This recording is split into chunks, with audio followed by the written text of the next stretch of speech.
బాలయ్య, జై జై బాలయ్య. అందరికీ నమస్కారం. వేదికను అలంకరించిన పెద్దలు శ్రీ నందమూరి బాలకృష్ణ గారికి, Andhra Pradesh film development corporation chairman Bharat Bhushan గారికి, వైస్ చైర్మన్ మెహర్ రమేష్ గారికి, మంత్రి గారికి, మరి ఈరోజు మా కమిటీ వారికి, వేదిక మీద కూర్చున్న పెద్దలందరికీ, ప్రియమైన అభిమానులు మీ అందరికీ నమస్కారం. చాలా సంతోషంగా ఉందండి. ఈరోజు మరి మీకు ఒక ముఖ్యమైన విషయం చెప్పాలి. ఒక నెల క్రితం బాలయ్య బాబు గారు నాకు ఫోన్ చేశారు. ఆ ఫోన్ రావడమే నాకు చాలా ఆశ్చర్యం అనిపించింది. బాలయ్య గారు నిజంగా ఫోన్ చేశారు లేదా అని చెప్పి నాకు డౌట్ వచ్చి మళ్ళీ నేను ఫోన్ చేస్తే నేనే బ్రదర్ అని చెప్పి మీతో మాట్లాడాలన్నారు. ఎందుకంటే మేము షూటింగ్లో కలుస్తుంటాం, అది వేరే విషయం. అయితే ఫిలిం డెవలప్మెంట్ కార్పొరేషన్ విషయం మాట్లాడాలి. ఇట్లా మేము డెవలప్ చేయాలనుకుంటున్నారు. సీఎం చంద్రబాబు నాయుడు గారు, పవన్ కళ్యాణ్ గారు ఇద్దరు కలిసి ఇట్లా డెవలప్ చేయాలని చెప్పి అనుకుంటున్నారు. వాటిలో కార్పొరేషన్ ఫామ్ చేస్తున్నాం. దాంట్లో మీరు ఒక డైరెక్టర్గా రావాలని చెప్పారు. నేను చాలా హ్యాపీగా ఫీల్ అయ్యాను. ఎందుకంటే ఒకటి, బాలకృష్ణ గారు నన్ను అడిగారు. అండ్ మన ముఖ్యంగా సినీ కార్మికులందరికీ, ఎందుకంటే ఇక్కడ ఆంధ్రాలో కూడా డెవలప్ అవ్వాలి, వీళ్ళందరికీ సేవలు చేయడానికి ఒక అవకాశం నాకు వచ్చింది. సో నన్ను ఈ కమిటీలో ఒక డైరెక్టర్గా పెట్టడానికి కారణం ఏంటంటే నా ఎక్స్పీరియన్స్, నా ఏజ్, ఇమేజ్, తర్వాత నేను వేరే భాషల్లో యాక్ట్ చేస్తుంటాను కాబట్టి నాకు వేరే నాలెడ్జ్ ఉంటుంది. సో దానివల్ల నన్ను పెట్టడం జరిగింది.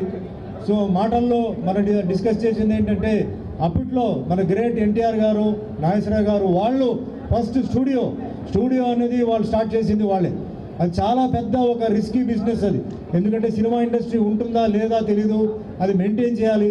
అయినప్పటికీ వాళ్ళు ఏంటంటే మన తెలుగు వాళ్ళందరూ ఒక స్టూడియో కావాలని చెప్పేసి వాళ్ళు చేయడం జరిగింది. దాని తర్వాత మరి మిగతా విషయాలు చెన్నైలో అక్కడ ఇక్కడ జరిగింది. ఆఖరికి మళ్ళీ సినిమా ఇండస్ట్రీని మళ్ళీ ఇక్కడ తీసుకొచ్చింది గ్రేట్ ఎన్టీఆర్ గారే. అంటే తెలుగు వాళ్ళందరూ ఇక్కడ మన తెలుగు రాష్ట్రంలో ఉండాలి, వాళ్ళు బయట ఊర్లో పని చేయకూడదు, అందరూ ఇక్కడే ఉండాలని చెప్పి తీసుకొచ్చారు. సరే, తర్వాత రకరకమైన మార్పులు, కొంచెం అప్స్ అండ్ డౌన్స్ అవన్నీ ఉంది. కానీ ఈరోజు హైదరాబాద్ అంటే ఫిలిం అంటే ఇండస్ట్రీ అంటే వరల్డ్లో తీసుకుంటే కూడా హైదరాబాద్ అనేది అది ఒక సెపరేట్ హబ్ కింద అయిపోయింది. అదే మాదిరిగా మనకి అమరావతి ఆ విధంగా జరగాలని చెప్పేసి మన ప్రియతమైన ముఖ్యమంత్రి గారు చంద్రబాబు నాయుడు గారు చెయ్యాలని చెప్పి నిర్ణయించుకున్నారు. జనరల్గా ఏమవుతుందంటే, సో చాలా విషయాలు నేను బాలయ్య బాబు గారు ఈరోజు మార్నింగ్ వస్తున్నప్పుడు డెవలప్మెంట్ గురించి మాట్లాడారు. అయితే ముఖ్యమైన విషయం దీంట్లో మాట్లాడింది ఏంటంటే, సినిమా ఇండస్ట్రీ ఇట్లా తిరుగుతుందంటే దానికి కారణం డిస్ట్రిబ్యూటర్. ఒక డిస్ట్రిబ్యూటర్ చాలా రిస్క్తో సినిమా కొంటున్నారు. సినిమా ఆడితే ఓకే, సినిమా ఆడకపోతే పాపం ఎక్కడో పైన ఉన్నవాడు రోడ్డు మీద వస్తున్నారు. సో ఆ డిస్ట్రిబ్యూటర్ని, ఎగ్జిబ్యూటర్ని మనం ఎలా కాపాడాలి, గవర్నమెంట్ సైడ్ నుంచి ఏ విధంగా మనం హెల్ప్ తీసుకోవచ్చు, ఆ విధంగా కొన్ని చెయ్యాలి. అదే మాదిరిగా డెవలప్మెంట్ జరగాలి. ముఖ్యంగా చెప్పాలంటే మన ఆంధ్రాలో సముద్రం ఉంది. విశాఖపట్నం కానీ నెల్లూరు కానీ అటు తీసుకుంటే సముద్రం ఉంది. అరకు ఉంది, అద్భుతమైన హిల్ స్టేషన్. ఈస్ట్ వెస్ట్ వెళ్తుంటే ఆ అద్భుతమైన గ్రామీణ ప్రాంతం సీనరీ ఉంది. ఇలా చాలా ఉన్నాయి. అది కాకుండా ల్యాండ్ చాలా ఉంది.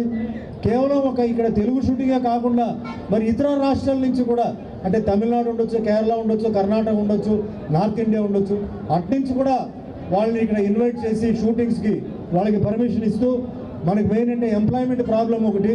అదే మాదిరిగా చాలామంది ఓన్లీ సినీ జీవితం మీద ఆధారపడి ఉన్నారు. పాపం చాలామంది కష్టాల్లో ఉన్నారు. సో వాళ్ళందరికీ మంచి జరగాలని చెప్పేసి మన ప్రియతమైన ముఖ్యమంత్రి గారు చంద్రబాబు నాయుడు గారు, పవన్ కళ్యాణ్ గారు, ఆయన ముఖ్యంగా బాలయ్య బాబు గారు నిర్మించుకున్నారు. సో తప్పనిసరిగా నా సర్వీస్ ఉంటుంది.